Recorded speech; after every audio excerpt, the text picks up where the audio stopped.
చర్చించుకో 10 రోజులు ప్రజా సమస్యలు పార్టీ సిద్ధాంతాన్ని చర్చించుకొని సమీక్షించుకొని గతాన్ని నుంచి భవిష్యత్తుకు ఒక స్ఫూర్తి పొందాలి అని ఒక మంచి కార్యక్రమాన్ని జాతీయ స్థాయిలో కాంగ్రెస్ పార్టీ తీసుకోవడం జరిగింది. మిత్రులారా, మనందరికీ ఇది ఒక గొప్ప అవకాశం.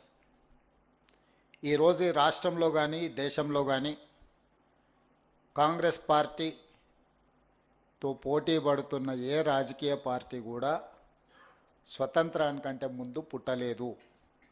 సరిగ్గా 141 సంవత్సరాల క్రితం ప్రారంభమైన కాంగ్రెస్ పార్టీ 140 కోట్ల దేశ జనాభాకు ఒక స్ఫూర్తిగా, ఈ దేశానికి స్వతంత్రం తీసుకొచ్చిన పార్టీగా, ఈ దేశంలో ప్రజాస్వామ్యాన్ని, ఈ దేశానికి ఒక దిక్సూచిగా, ఈ దేశంలో ప్రజాస్వామ్యం వేళ్ళూనుకొని ఇక్కడి ప్రజలకు స్వేచ్ఛను, సామాజిక న్యాయాన్ని, సమానమైన అవకాశాలను ఇచ్చి ఒక బలమైన దేశంగా తీర్చిదిద్దిన పార్టీ కాంగ్రెస్ పార్టీ. ఈ దేశంలో కాంగ్రెస్ పార్టీతో పాటు 100 సంవత్సరాల చరిత్ర కలిగిన పార్టీ ఏదైనా ఉందంటే సిపిఐ పార్టీ ఒకటి ఉన్నది. మిగతా అన్నీ కూడా మనము తెచ్చిన స్వతంత్రము, మనము ఇచ్చిన రాజ్యాంగము, మనం ఈ దేశాన్ని బలోపేతం చేస్తే ఆ అవకాశాన్ని అందిపుచ్చుకొని రాజకీయ పార్టీలుగా ఏర్పడి ఈరోజు కాంగ్రెస్ ముక్త్ భారత్ అనే స్లోగన్ తీసుకొని ఈ దేశానికి ఒక ప్రమాదకరమైన పార్టీలుగా తయారవుతున్నాయి. అట్లాంటి కీలకమైన సందర్భంలో ఐడియాలజికల్ కనెక్ట్, భారతదేశం యొక్క ఆత్మ ఎక్కడ ఉంది అని ఎత్తుకుతే గ్రామీణ ప్రాంతాలలో, పల్లె సీమల్లో ఈ భారతదేశం యొక్క ఆత్మ ఉన్నది అని బలంగా మహాత్మా గాంధీ గారి యొక్క ఆలోచన అనే సిద్ధాంతాన్ని విశ్వసించే పార్టీ ఈరోజు వికారాబాద్లో ఆంధ్రప్రదేశ్ తెలంగాణ జిల్లా పార్టీ అధ్యక్షుల శిక్షణ సమావేశాన్ని ఏర్పాటు చేసి ఈరోజు మీ అందరికీ పార్టీ యొక్క విధానమే కాదు, ప్రజల యొక్క సమస్యల్ని ఏ విధంగా అర్థం చేసుకోవాలి, ప్రజలు ఎదుర్కొంటున్న సమస్యలను ఏ విధంగా పరిష్కరించుకోవాలి, ఈ దేశంలో రాజ్యాంగాన్ని రద్దు చేయాలని ఒక పక్కన, రాజ్యాంగాన్ని సమూలంగా మార్చాలి, ఈ దేశంలో పేదలకు అందుతున్న రిజర్వేషన్లను రద్దు చేయాలని కుట్ర జరుగుతున్న నేపథ్యంలో మీ శిక్షణకు ఒక ప్రత్యేకమైన సమయం ఇది. అందుకే ఈ శిక్షణ అనేది 10 రోజులు ఇక్కడ ఉండడం అనేది మీరు శిక్షగా భావిస్తే దీనివల్ల సున్నా ప్రయోజనం. ఈ శిక్షణ అనేది మీ జీవితంలో కాంగ్రెస్ పార్టీ పరంగా, ప్రజా సమస్యల పరంగా మీకు ఒక సంపూర్ణమైన అవగాహన కల్పించే అవకాశం ఉంది. కాంగ్రెస్ పార్టీలో మీ అవకాశాలు మెరుగుపడడానికి కూడా ఈ శిక్షణ కార్యక్రమం ఉపయోగపడుతుంది. అప్పుడే మిత్రులు మా సెల్ ఫోన్లో సిగ్నల్ రావడం లేదు అన్న ఆలోచన చేస్తున్నారు. కొంతకాలం మీకు సిగ్నల్ లేకపోతే ప్రజలతో ఉంటే ఏ విధంగా ఉంటుందో కూడా ఒక గొప్ప అనుభూతి. మొదటి రోజు అలా అనిపిస్తుంది, రెండవ రోజుకు అలవాటు అవుద్ది, మూడవ రోజుకు అదే ఇష్టం అవుద్ది.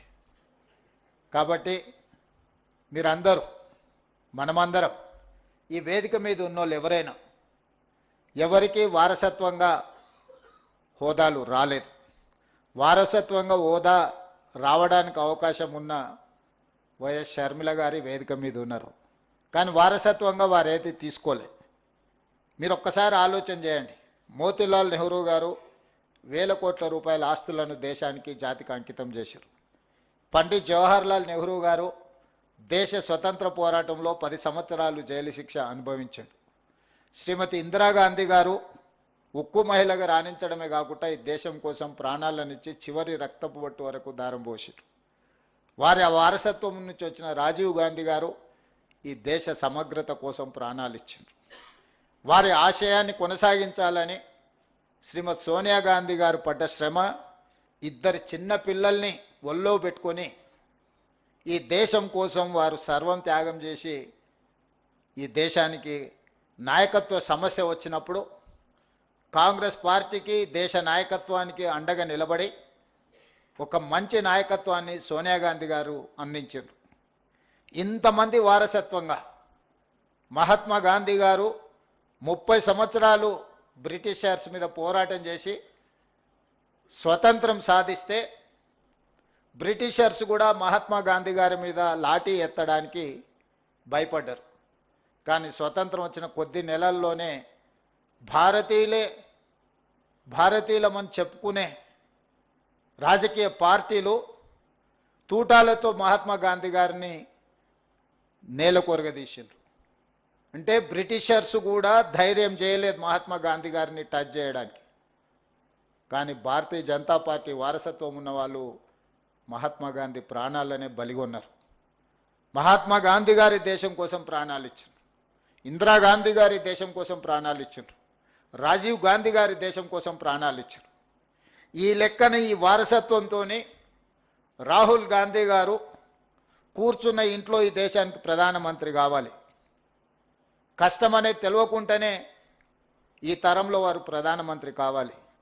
కానీ ఇంత వారసత్వం ఉన్నా, ఇంత త్యాగ చరిత్ర ఉన్నా రాహుల్ గాంధీ గారు కన్యాకుమారి నుంచి కశ్మీర్ వరకు మండు టెండల్లో మంచు కొండల్లో 150 రోజులు 4000 కిలోమీటర్లు పాదయాత్ర చేసిండు. తెలంగాణ రాష్ట్రంలోనే 22 రోజులు 375 కిలోమీటర్లు పాదయాత్ర చేసిండు. డాక్టర్ వైఎస్ రాజశేఖర రెడ్డి గారి గురించి నాకంటే ఇక్కడ ఉన్న మీకే ఎక్కువ తెలుసు. రాజశేఖర రెడ్డి గారు చేసిన పాదయాత్ర, రాజశేఖర రెడ్డి గారు అందించిన పరిపాలన, రాజశేఖర రెడ్డి గారు అమలు చేసిన సంక్షేమ పథకాలు, రాజశేఖర రెడ్డి గారు చూపించిన అభివృద్ధి ప్రణాళిక ఒక గొప్ప ప్రణాళిక. ఈ రోజుకు మనం కాంగ్రెస్ విజయాలలో రాజశేఖర రెడ్డి గారు ముఖ్యమంత్రిగా ఉన్నప్పుడు తీసుకున్న నిర్ణయాలనే మనం ప్రతి వేదిక మీద ప్రస్తావిస్తున్నాం. ఆ రకంగా వైఎస్ షర్మిల గారు కేవలం రాజశేఖర రెడ్డి గారి పేరు చెప్పుకొని ఆంధ్రప్రదేశ్లో ఏ హోదాకైనా వెళ్ళొచ్చు. కానీ ఇటు తెలంగాణలో 3700 కిలోమీటర్ల పాదయాత్ర కావచ్చు, ఆంధ్రప్రదేశ్లో ఈరోజు చాలా కష్టాలలో ముళ్ళబాటలో ఈరోజు ఆంధ్రప్రదేశ్ కాంగ్రెస్ పార్టీ అధ్యక్షురాలుగా తను చేయగలిగిన ప్రయత్నం అంతా ఏ అవకాశాన్ని కూడా జారవిడ్చుకోకుండా ఈరోజు ఆంధ్రప్రదేశ్లో కాంగ్రెస్ పార్టీని బలోపేతం చేయడానికి వైఎస్ షర్మిల గారు ఈరోజు కష్టపడుతున్నారు. నేను మీకు చెప్పదలుచుకున్నది,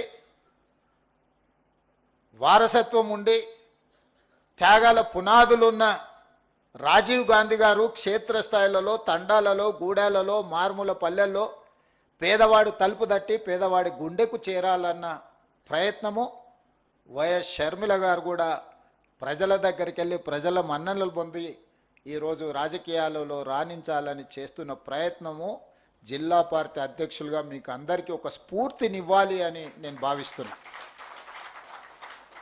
కష్టము శ్రమ ఎప్పుడు ఊరికపోదు. మమ్మల్ని జిల్లా పార్టీ అధ్యక్షులను చేసింది కాబట్టి ఈ జిల్లా మీద మొత్తం మాది ఆధిపత్యం ఉన్నది. మేము ఈ జిల్లాలకు అధిపతులమైనము అని ఒకవేళ మీరు ఎవరైనా భావిస్తే మొట్టమొదటి తప్పిదం అదే అవుతుంది. ఇది అధికారం కాదు. జిల్లా పార్టీ అధ్యక్షుడు అనేది ఒక బాధ్యత.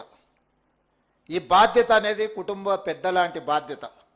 పార్టీలో అన్ని రకాల నాయకులు ఉంటారు, అన్ని రకాల ఆలోచనలు చేసేవాళ్ళు ఉంటారు. షర్మిల గారు చెప్పినట్టు వితిన్ ద పార్టీలో కూడా భిన్నాభిప్రాయాలు చెప్పేవాళ్ళు ఉంటారు. ఇది ఈరోజు కాదు, 141 సంవత్సరాల క్రితం కాంగ్రెస్ పార్టీ మొదలైనప్పుడు మహాత్మా గాంధీ గారు ఉన్నప్పుడు కూడా వారి ఆలోచన విధానానికి భిన్నాభిప్రాయాలు చెప్పిన వాళ్ళు ఉన్నారు. ఆ రోజు నుంచి ఈ రోజు వరకు కాంగ్రెస్ పార్టీలో వివిధ సందర్భాలలో జాతీయ స్థాయి నాయకత్వంలోనే జాతీయ నాయకత్వం చెప్పేదానికి కూడా భిన్నంగా అభిప్రాయాలు చెప్పే సంస్కృతి కాంగ్రెస్ పార్టీలో ఉన్నది.